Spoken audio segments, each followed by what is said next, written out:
Hey everybody, what's going on? It's me, Chase. Let's get into these Real Housewives of Salt Lake City. Let me know if you can hear me. Demisio, I see you're here. Thank you for being here. Let me know if you can hear me in the back, Demisio. Let me know if you can hear me. While I'm doing that, make sure that you guys like, comment, subscribe, turn on your notification bells. Do all of the above. We're going to talk about the Real Housewives of Salt Lake City episode that just aired and get into the things. Yes, it's the holiday week. Hope you guys are ready to enjoy your holiday and have a good time doing it. We just got done doing the Real Housewives of Potomac last night. So if you haven't seen that review, please go stop by our YouTube channel and take a look at that. Let's see. One second.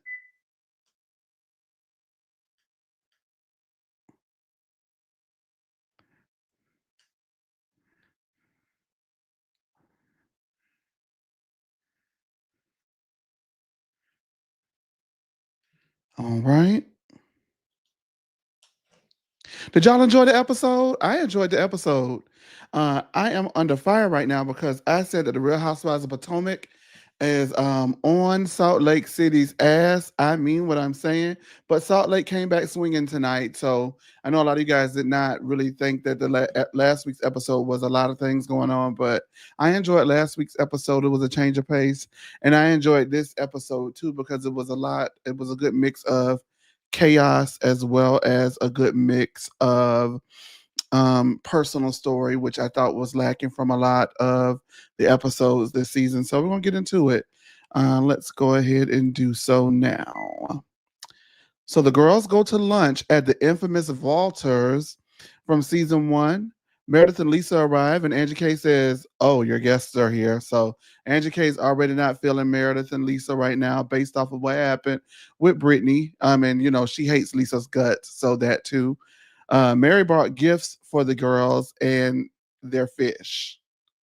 How do y'all feel about that? Like, is it like, don't give me a gift that I have to take care of? Like, don't buy me a car and I gotta pay the car note? Is that what it's given? Like, when people do that, oh, I got you a car, the note is yours.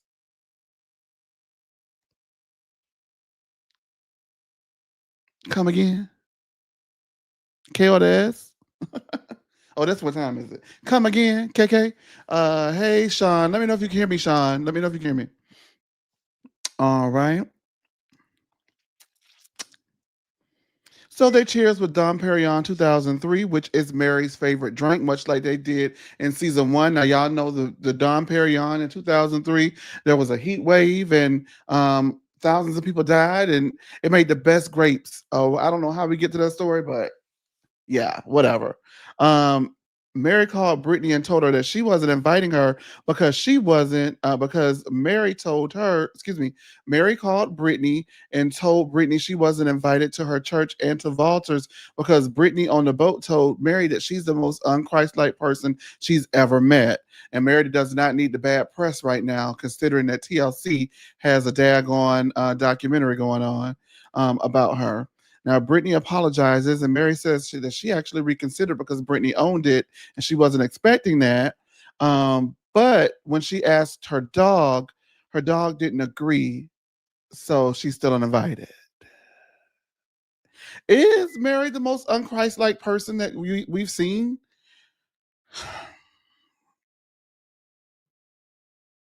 I don't know. I mean, listen, the thing about being Christ like, right, is to acknowledge that you're not perfect, but you strive to be in his image. So when you do fall down, you get back up and you try again to strive in his image, and God forgives you because, of course, forgiveness, right? So if we're going by that definition, the answer is no. If you're going by like Mary having a short temper and cussing the girls out every chance she gets, and all of that kind of stuff, I guess you could say that. But I don't know. Sean says yes, very much so. Ooh, we. All right. Mary says since Brittany can apologize, then everyone should be able to come together and just apologize. I don't know if you guys noticed, but Mary drops her A's when she says apologize, so it's apologize. Not on Housewives. And she probably more than the others. Mary's mean for no good reason. Mary has me reason to be mean. Child, please. Now Heather and Lisa asked Lisa if she's listening to Mary because listen to Mary what you just said. Lisa didn't apologize to Heather, and Mary's like, "Well, what happened to you, Heather? Like, what? Why does she need to apologize to you, girl? This don't have nothing to do with you." Heather says that she was hurt that the trip ended with Brittany being hurt in that manner. Lisa and Meredith act like nothing happened and Brittany is crazy and it's just not right. Lisa says that she never said nothing happened. She just said that she didn't do anything to Brittany. I ain't never say that she didn't do nothing to Brittany. I'm letting you know I didn't do anything to Brittany. And the stories, that kind of differs or whatever. People don't really necessarily believe if that's true or not, but whatever.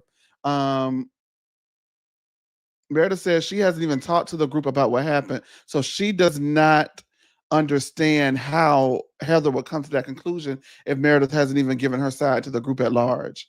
Meredith says that she was reacting to Brittany's malicious actions and it was wrong place, wrong time. Heather says it was more than wrong place, wrong time. Girl, you were wrong. Lisa says Meredith was crying and venting to me. And Whitney says Meredith was taunting Brittany. Lisa says Meredith was talking to me about Brittany, but not to Brittany. And Whitney says, well, Brittany could hear it even with the movie and headphones on. And Meredith says, it was only 30 minutes, so I don't understand why y'all tripping. Now I'm the daggone villain.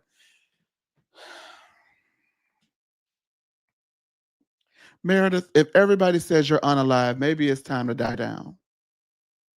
Oh, if I was gonna say that, lie down. Excuse me. I didn't end up saying the D word, so stressed about not saying it. But if everybody says you're unalive, it's time to lie down, Meredith. Like, come. This is to me, they're unearthing more details that they did not want to bring to screen because I think everybody thought that Meredith was just going to atone for her behavior and say, "Hey, listen, something happened. I'm not proud of it, and I just want to move forward with the ladies and move forward in that manner, and let's just move forward." But she's fighting them on every detail, every nook and cranny of the details, which is just it's a little disturbing. Mary says that she was there and was present, and if it's all of them against Lisa, well, then maybe, excuse me, maybe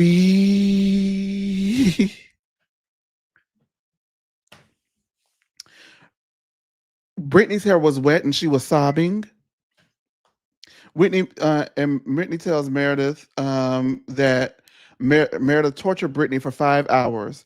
Meredith calls BS because she slept and watched 2 movies. Meredith says so Heather asks, "Oh yeah, what movies?" Meredith says she watched Crazy Rich Asians and another movie, but she doesn't remember. You don't remember, girlfriend, because you were blackout drunk allegedly. You don't remember because you weren't watching no damn movie. You was fussing and cussing. That's the thing about it, right? You do not have to directly talk to a person to get your message across. Most especially if you loud as hell, drunk as hell, sitting behind somebody, hooping and hollering, yelling about how they had you fucked up. That's what happened. I believe that. I'm sorry. I hate to have to side with Whitney Rose Heather, but I believe that's what happened.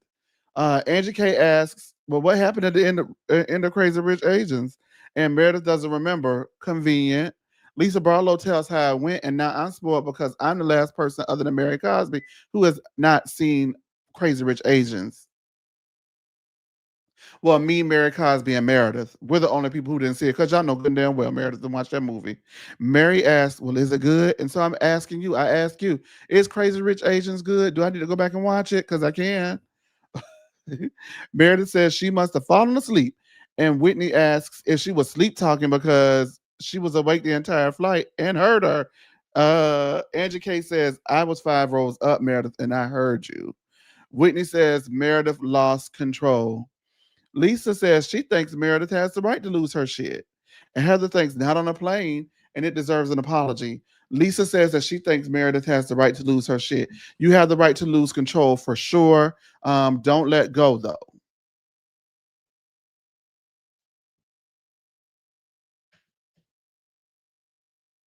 And what that means is, yeah, if you have a problem with somebody, yeah, okay, but it is not the right time or place on an airplane in the air causing that kind of commotion and ruckus and then doing it and being so nasty and so rude and so malicious and just so over the top.com. Meredith lost her marbles.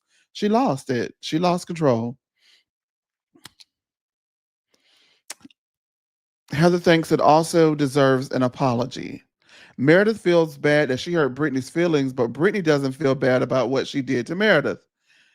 Bronwyn says feeling bad is different from being sorry, and Meredith says she is sure she heard her venting, and it hurt her.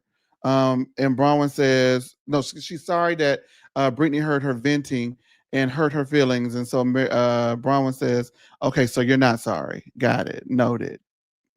Detailed. Bingo. Say less, diva. Say less."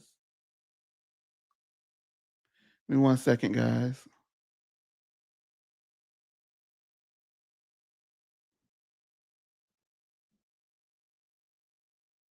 One moment. Yes, like, comment, and subscribe. We're gonna get into the things. I got a couple girls I need to cuss out. And so we're gonna get into it in just a little bit. And some scenes that really touched me and I can relate to on a personal level, which is why we're gonna go ahead and get into those scenes as well. In just one moment. I'm waiting on something to come through. Also, this is Thanksgiving week, and we're giving thanks to the viewers. We have a couple of surprises this week, so look out for them. This was a surprise. We normally don't go live immediately after Salt Lake City, but we are tonight, and so get ready for that.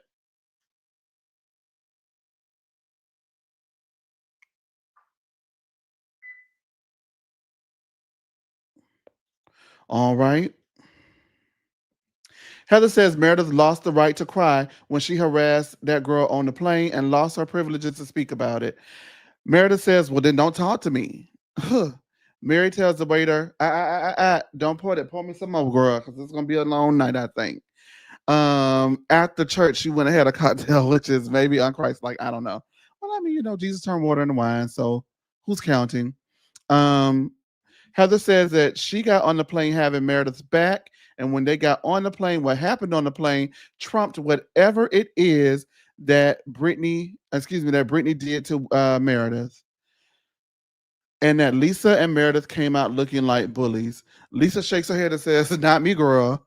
I ain't did shit to nobody. And I'm tired of you keep putting me in this when I done told you I ain't had nothing to do with it." She says that they told the girls to take notes and walked off the plane like nothing happened, while the girls had to physically carry Brittany to customs, and Meredith is in the wrong. Now, I must admit, I do appreciate Heather in this moment, not mincing her words, looking Meredith straight in the eye, square and fair, and letting her know where she had messed up at. And I think that more people need to do that. And Meredith thinks that she's intimidating. And so you can't really say anything to Meredith because she tries to intimidate you out of your opinion.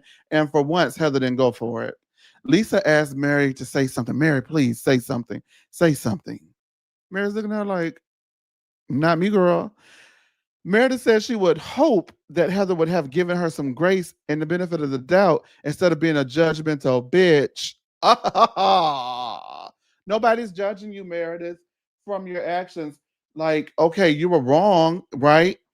Nobody is judging you on the actions because you were wrong. We're judging you because how you choose to address the situation and go about it afterwards. Now the girls are judging you. You know what I mean? Because like, geez Louise, diva,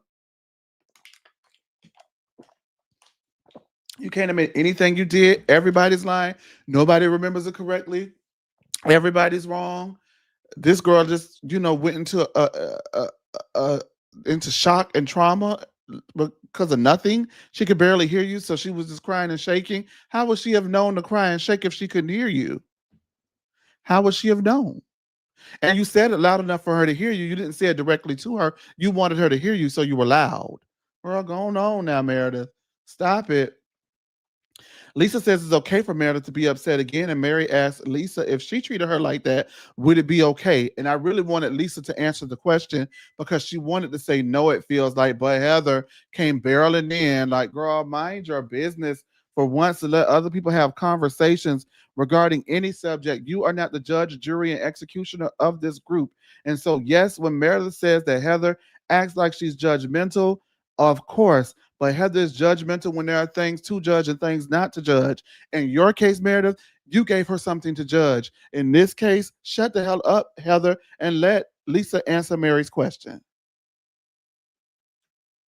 That annoyed me. Goodness. Whew. Heather really grinds my gears, by the way. Heather thinks Lisa was trying to figure out a way to disassociate herself from what happened. And Heather points asks, "Why didn't you go through customs with us?" And Lisa says, "Because I thought I had global entry and I should have used it." She says global entry wasn't on her ticket, so she forgot. Whitney says it's not like TSA pre-check, which is on the ticket. You either have global entry or you don't, and that's how you know Lisa is lying. I've never had global entry, so can the global entry girlies drop down in the comments and let me know what time it is? Drop down in the lounge and get your eagle on and let me know what's going on with these global entry or whatever it's called. You just walk in, you get, I don't understand, is there like a chip implanted in you? Like, how do they know? I'm sure there's a vetting process, but you know whatever. Angie says, why didn't you use it? Why would you wait in line for 5 hours by yourself? Lisa says, well, I didn't stay by Brittany because I was listening to Kendrick Lamar. Mary gags and says, okay, Kendrick. Baby, Lisa was in her zone. She was on that Kendrick, girl. Lisa was in her zone, girl. She was hype. She had just got done kicking the bitch ass on that plane, and Lisa was hype. I know that's right, Lisa. Mary says that she couldn't imagine sitting next to Meredith in her moment of rage.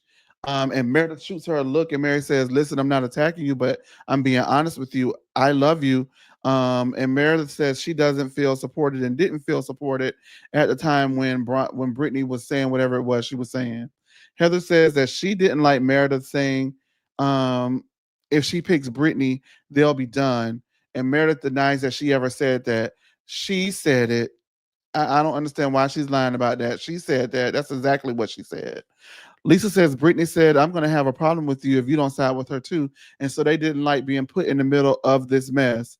Lisa says that Meredith said in a classy way that she wouldn't be friends with Heather if Heather continued to choose to associate herself with Brittany and side with Brittany over Meredith when Brittany brought up the TikToks. And Meredith says she didn't say that. I mean, even Lisa had to be like, girl, she said it, but it was classy. Like, either way, it was class or it was not class. She said it. Thank you, Lisa Weathers. You know she said it. And she knows she said it. Angie asked, well, why does everyone have a different story? Lisa says, cut the crap, okay? They didn't like your behavior, and that's what this boils down to, Meredith. Mary says the fact that Meredith does not remember concerns her. Meredith says that she remembers everything and knows what's being said about her behind her back and tells Whitney, so you may not want to go there. Whitney said that she doesn't talk about Meredith behind her back. Who said I said something? Bronwyn has absolutely no choice but to cop to the fact that she told Meredith what Whitney told her at lunch. And Bronwyn told Meredith that Whitney told her that Meredith was drinking at the airport lounge and was drinking on the plane, i.e., she was drinking, drunken. She was drunk as a skunk down to the airplane, lost her mind ballistic because them cameras was down. She got that liquor in her system, and she let Brittany have it. And there it is. Finally, we get to the truth. Thank goodness, because that was killing me. Obviously, it was more to the story. It wasn't just name change and arrested. Obviously, it was something else. Obviously, that's if you know your Jersey, but obviously, it was something else. Obviously, that is the part that is missing. And so, because everybody was shooting Meredith bail, hoping that Meredith would cop to the fact that she acted a plum fool on this plane, they had no choice but to bring up the fact that the girl said that she was drunk. So Meredith now has implicated herself in that way because all she had to do was come clean, and they may not have mentioned it. I have a feeling Whitney Rose would have mentioned it anyway, but it feels like they wouldn't have gone there if they didn't force, if she didn't force their hand. That's how I feel. So Bronwyn told Meredith what Whitney told her. Bronwyn says it was implied, and Meredith says um, that she was. Meredith says that's not true too. Whitney says, "I'll tell you how I felt. I'll tell you how I felt. I felt three things. The first thing I felt was either you have hatred in your heart, which is like Whitney, girl, gone. You have an anger problem, or you're mixing substances. Boom. My jaw dropped when I saw that tonight. Like, we are going there. We're seeing this on camera. Like, that is heavy. That is dangerous. That really does have implications, that could ruin her business or her life if these allegations are not even allegations, because she didn't accuse her of mixing substances. She said that it was her thought. So, I mean, it is what it is, right? And I mean, a lot of people, a lot of the viewers have felt that way as well. But yeah, Auntie, it's giving boom, and boom goes dynamite. Meredith says that Whitney is a known liar. So anyway, we're not going to take that from her. Bronwyn tells Meredith, you were wrong on the plane, just straight up, straight to her face too, because that's the type of love Meredith needs. If Meredith can BS you and bully you out of your stance in your opinion, she will do it. You have to stand firm on your word, look her square in the eye, and tell her what time it is.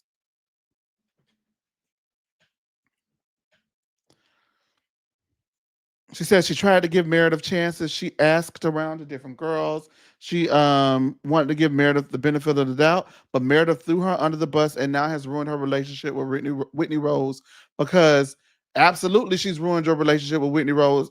Absolutely she has, because Whitney did not go back and tell what you said about arrangements and stuff like that. So Whitney's keeping your secrets and you are not keeping hers. And that's the sucky thing about people, man. People will sink you to get it to another bitch, because Meredith didn't have to do that. Bronwyn is ultimately in the wrong for telling, because if Bronwyn didn't tell, we wouldn't be here. But also, I don't like it when a friend's. I mean, it's just, why would you sink Bronwyn to get to Whitney like that? If I told you somebody business and I had no business telling you somebody business, girl, don't do me like that. Don't do me that. If you're gonna bring it up, stand firm in that shit and walk in it. But leave me out of it, because I was trying to help your ass. Meredith says she did not throw Bronwyn under the bus, and she asked Whitney, and Whitney didn't answer. Meredith then says that she is somewhat wrong after being asked by Mary, because she is reacting to what Brittany did and doesn't know what else the ladies want from her. Meredith, you've been wrong since you stepped foot on that boat. You poured water on that girl. Well, okay. First of all, y'all played a game with Jared. And she said Jared, y'all was gonna dump water on her. She did not say water to Jared the second time. You dumped water on her anyway and hysterically laughed. That's mean, girl, because you're doing that to somebody you don't like. So that's nasty. Then something happens. You get mad. You pour your drink in her lap politely, classy, like Lisa said. That's two. Then you guys are in your costumes, or excuse me, then, you know, you and Bronwyn dress up in those inflatables and throw her thing overboard, her stuffed animal overboard. Whether you did it or not, you are willing accomplice. You was there for the scene of the crime, you did it. Threw her stuff, her personal property overboard. Then you took that costume off of your head and threw it at her. So you were already wilding and doing too much in reaction to her response to whatever Brittany was saying at the moment. Like, you didn't have to do all that in the moment, if you ask me. So you had already lost, Diva. We get scenes of Mary and Angie K working out, but before I get to those scenes of Mary and Angie K working out, to see Meredith really really like living her wrong like that, you need to grow up, Meredith. That was bad. Meredith and Lisa meet and talk about Heather thinking she's the boss, but they really have a problem with Whitney and what she said, talking about her mental health and drinking and mixing substances is damaging and false. Meredith and Lisa read Whitney to hell and back about all of her healing journeys and get a good cackle. The Bean Sisters are back. Baby, when those two right there, the gruesome twosome, when the gruesome twosome is together, I know we got bad weather, but Meredith and Lisa, that's the gruesome twosome. You don't want them on your ass because it's like the inner mean girl unlocks in both of them, and they really will tear you apart. Yeah, Brittany starts a lot of that stuff. I just think the punishment never fits the crime with Brittany. Yeah, that's what I think. Lisa meets with Brittany, and Brittany says that she feels Lisa contributed and is complicit. Brittany says it's the sixth worst thing that's ever happened to her. I guess she's had some time to think about this. What? I got five more things that's happened to me that's worse, but this right here is pretty bad. Lisa finally says that she feels bad that Brittany didn't feel supported by Lisa, but it didn't sound like an apology to me. I feel bad that you don't think that I supported you. Apologize. Meredith says she feels sorry for Brittany as a human being and that she isn't sorry. That was a flashback scene, by the way, and that she isn't sorry that and that she is, excuse me, sorry that Brittany can't keep a man and struggles professionally, um, and can't keep and her children don't like her. But 100%, she's going to be the bigger person in this situation and move on and meet with Brittany. Heather and Whitney pack up Heather's old marital mattress on U-Haul, and it looks like it has not been worn out. Fitting. Heather has never been at odds with Meredith, and Whitney says it reminds her now of how her relationship was with her father and the her father's substance abuse triggered her. Um, I got to be honest, Whitney, your father's asymmetrical Bob triggered me, but I hope he's doing well. Whew. She says her dad would get blackout, wasted on substances. She's also not happy with Bronwyn snaking her and telling Meredith, and she calls Bronwyn a coward. And you know what? I gotta agree with Rose. And that's the thing, Bronwyn. They let you back in the circle because you was at odds. You was on the outs of the circle last season because you threw Whitney and Angie up under the bus. They're finally, growing warmer to you. They're finally embracing you and letting you back in. And what do? You betray him again because you can't keep your mouth shut. She will not learn her lesson when it comes to moving within this group. And she's going to be one of those people who, while they may be integral to the group, they don't really mesh with the group. That makes sense. And so eventually your shelf life on the show is short because of that. Like we love you, but you don't have any relationships with the group. And the reason why you don't have any relationships with the group is because you've ruined all of your relationships with the group. She talks too damn much. Absolutely.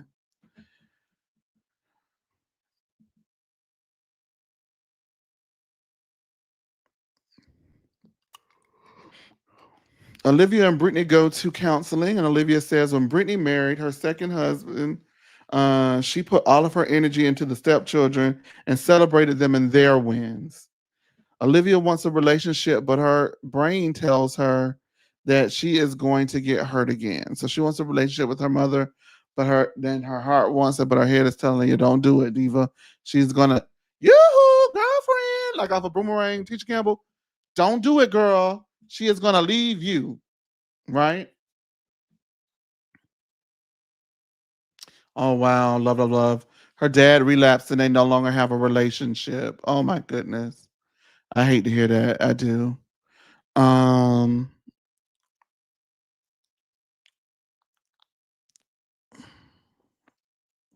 I feel that with Olivia. I haven't spoken to my father, as some of you know, since I was like since the 90s. The 90s. And I would love a relationship with him. I would love to be like daddy. Hey daddy, like dad. Like it even feels weird me saying it because I don't say it. Dad, like what do you call him? Daddy Pops? Like what do I call him? Irving? Like, oh, no, I just said his name. I don't know what I would call him though. But there's a big part of me that longs for a relationship with him. And I have his information, but I'm afraid to reach out because I've done so much work and not healing from that trauma really. I've done so much work not addressing the hurt and just moving past it. And I've gotten really good at acting like certain things don't exist, or being numb to that memory, or blocking it out, or not really acknowledging certain things. And I've done a really good job for 30 plus years not acknowledging how hurtful it is to know you have two parents that are alive and only one is present in your life. It's really hard. And so I understand Olivia a lot. I really get her. Brittany says that she's grown and she would never do that again. The therapist points out that that too is trauma. That therapist is really good. Brittany doesn't feel like she's deserving of moving past the hurt. And that broke my heart for Brittany. I know it's cool not to like Brittany, but that let me know, because I really just thought that she was dick dumb, a dick junkie, like not caring, like not, hey Miss Patricia, I'm well, how are you? Not caring about her children. And to hear Brittany express that she doesn't move past the hurt because she doesn't feel like she's deserving of that. It was a revelation for me. It was a revelation. Oh, Auntie. It's gonna get ugly. Auntie says my son is going through the same thing. Please bring that comment up, Demicio. Thank you. My dad is going through the same. My son is going through the same thing, the same issue. Just keep loving on him, and sometimes he's gonna push you away because he wants his dad, but you keep being there for him, and it's gonna resonate with him. And I think the beautiful part about it for me is that while I would long for a relationship with my father, um, eventually I stopped neglecting, or not, I started acknowledging the love that my mom was getting me, because she is present, and it's not fair to her to keep giving me love and showing me love and me rejecting it because I'm not getting a source of love. And so I had to learn how to accept being loved while not feeling love. It's a lot to balance. I would suggest, if you could, because I didn't really know how to express my frustration and anger, and it was the 90s and the early 2000s. We didn't really send children to therapy all that much, especially in Black households. Um, but if you could get them in therapy, I would encourage all of you guys to do that if you have children that are in that situation. Um, Blue textbooks. My deceased dad's memories have been kicking my arse since his birthday in October. Chase, try to fix it, but get some tools first. Yeah, yeah. I didn't tell you this, but there was a show called Finding My Father, and I got cast to be on it, and we were going to go drive to his area and meet him and on camera talk and reconcile and get answers. And the last minute, we didn't do it, and I'm kind of grateful.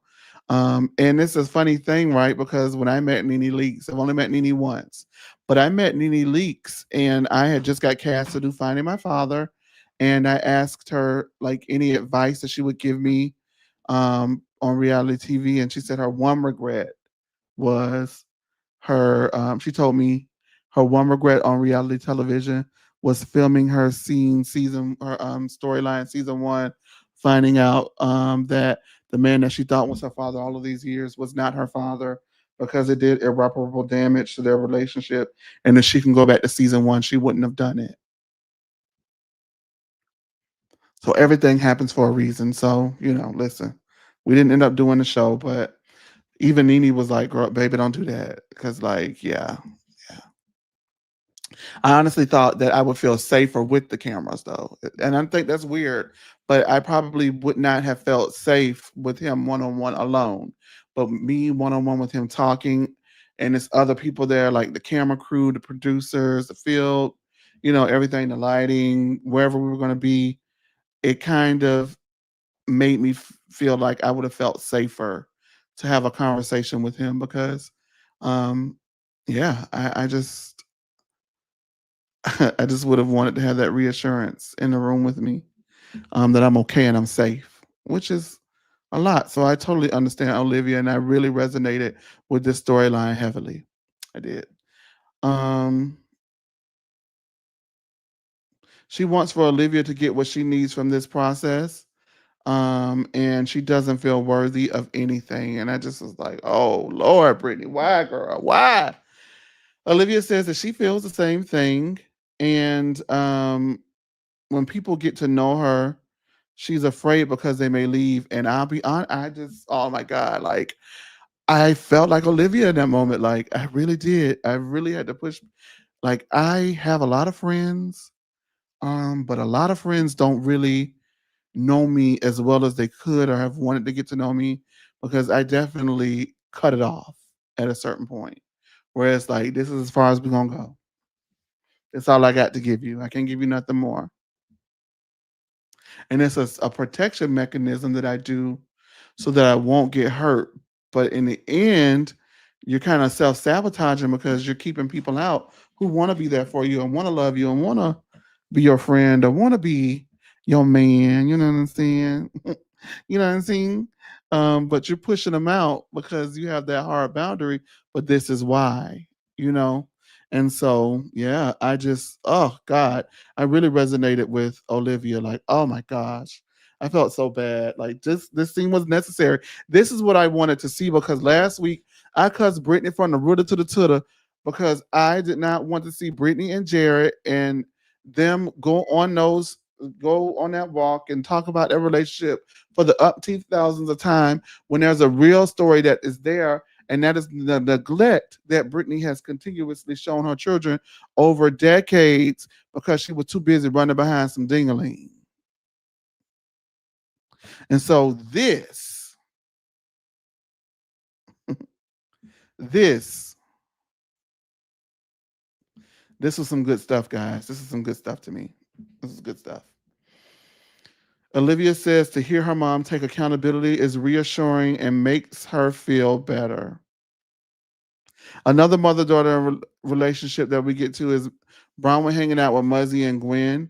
Bronwyn struggled with Gwen wanting to move out to Portland, and Muzzy also says it's time for her to get her own space.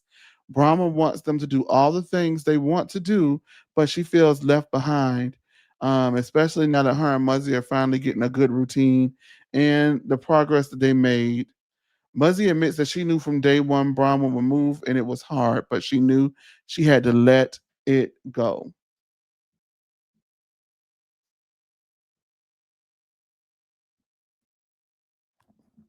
Thank you so much. I appreciate that. Thank you. And I believe I get all the love I deserve in this world. I'm hopeful. I'm hopeful. I just have to put myself out there more, but I'm hopeful that it'll happen for me. I am. Thank you.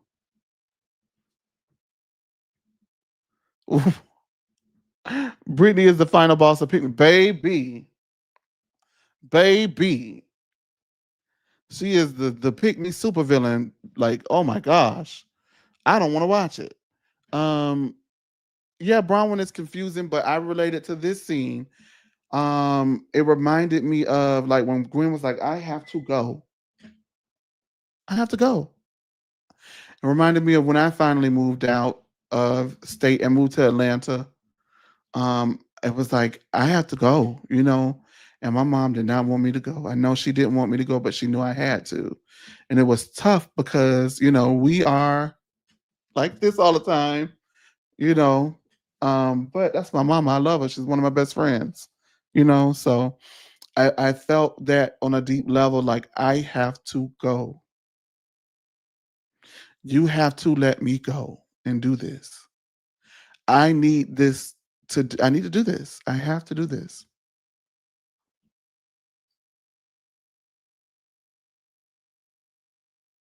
Damn, I resonated with that.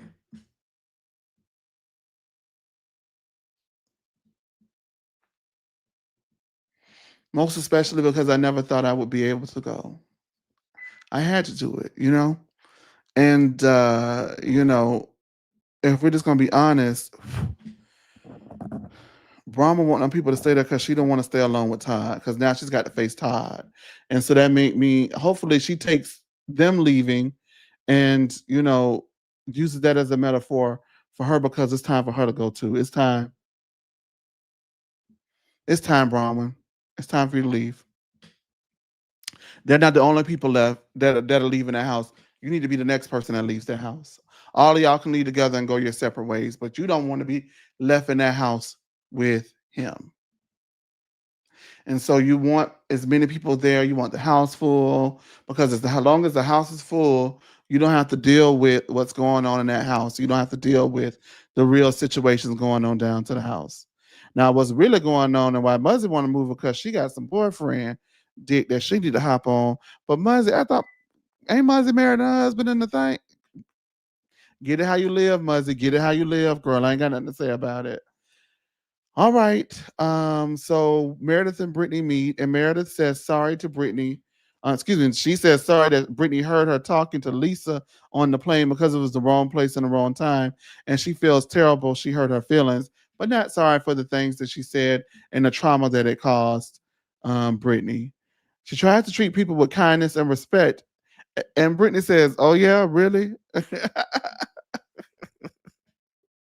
Meredith didn't say she does treat people with kindness and respect. She says she tries to.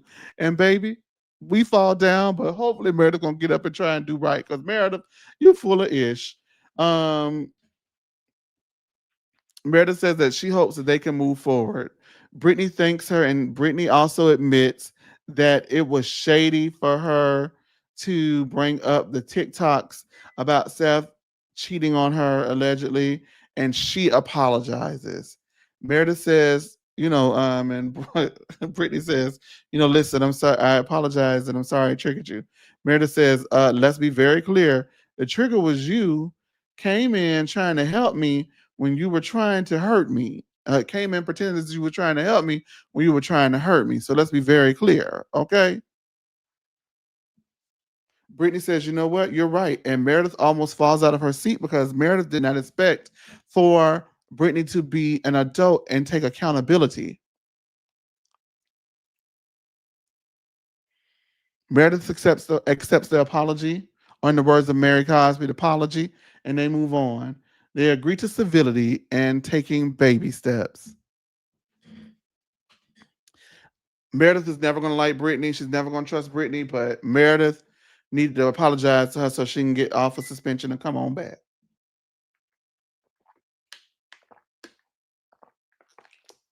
That's what I feel about it. Um, Meredith knows that Seth is a cheater. Oh, I don't know, but Seth was on Next Gen NYC talking about he wanted to explore his sexual fluidity.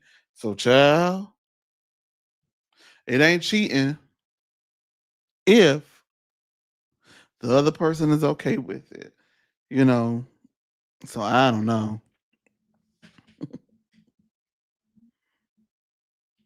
That was definitely a suspension edit. Some time had passed. Absolutely. Some time had passed. Meredith wasn't filming. They filmed it. They probably just scrapped all of the stuff to make Meredith feel like, like not make Meredith feel like, but make the show look cohesive. But yeah, when Meredith said, nobody knows what I said and nobody knows how I feel, Heather, at the beginning of the episode, that's because Meredith hadn't been filming with the girls. So all right, you guys. It's late. I did want to go ahead and give you guys the show tonight and give you the review. It was a tame episode, amount episode, but it moves the story along, and we're gonna see what's going on. I still think Potomac on Salt Lake City ass, and can't nobody change my mind about it. It ain't changing over here. But make sure that you guys like, comment, subscribe, and turn your notification bells on. Make sure that you're following No Chaser TV everywhere, everywhere, everywhere, everywhere, everywhere. The lounge has been busy. Miss Quad was in the lounge this week. Toya Bush Harris was in the lounge this week. Dr. Simone was in the lounge this week, all on Instagram. The great legendary Melba Moore was in the lounge this week on Instagram. And the one and only Fantasia Barrino was in the lounge this week, y'all. All the people down to the lounge. Come on with it. Okay. And we'll see you there. Okay. Happy Thanksgiving to everybody. And we have more surprises this week as No Chaser TV is giving thanks. We hit 89,000 on Facebook and we're going for 100, baby. We coming for the 100K. Okay. We at 23,000 on the TikTok. We have crossed over 6,000 on Instagram. And wherever you watch it, the numbers keep going up, and up. In the words of Nene Leaks, like Chase Bank, we run the numbers up. So get into it. Make sure that you guys leave comments in the heart section as well. We would greatly appreciate that. And press the hype button. I don't know what hype does, but hype us up, hype us up, hype us up. Enjoy your holiday, everyone. And we have some more stuff coming out for you guys. I hope you enjoy it. With that being said, thank you so much for watching this evening, and we will see y'all soon. Peace to the new millennium. Thank you, Demisio. Yeah, yeah. Ooh, I'm joking. I'm joking.